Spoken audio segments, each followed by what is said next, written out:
there are these two young fish swimming along, and they happen to meet an older fish swimming the other way, who nods at them and says, "Morning, boys, how's the water?" And the two young fish swim on for a bit, and then eventually one of them looks over at the other and goes, "What the hell is water?"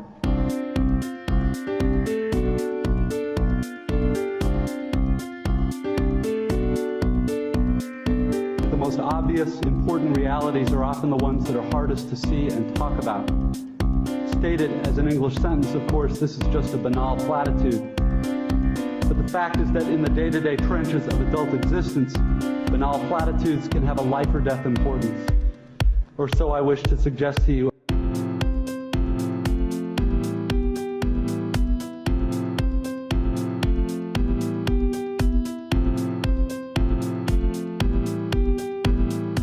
To be just a little less arrogant.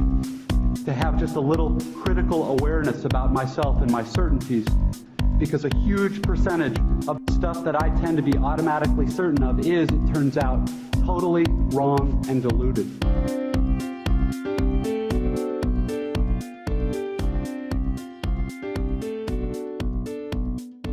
If you're automatically sure that you know what reality is and who and what is really important, if you want to operate on your default setting, then you, like me, probably won't consider possibilities that aren't annoying and miserable. But if you've really learned how to think, how to pay attention, then you will know you have other options. It will actually be within your power to experience a crowded, hot, slow, consumer hell type situation as not only meaningful, but sacred, on fire with the same force that lit the stars. Love, fellowship, the mystical oneness of all things deep down. Not that that mystical stuff's necessarily true. The only thing that's capital T true is that you get to decide how you're going to try to see it.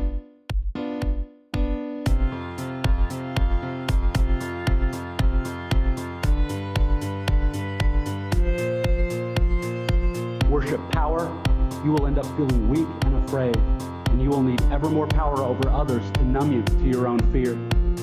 Worship your intellect, being seen as smart, you will end up feeling stupid, a fraud, always on the verge of being found out.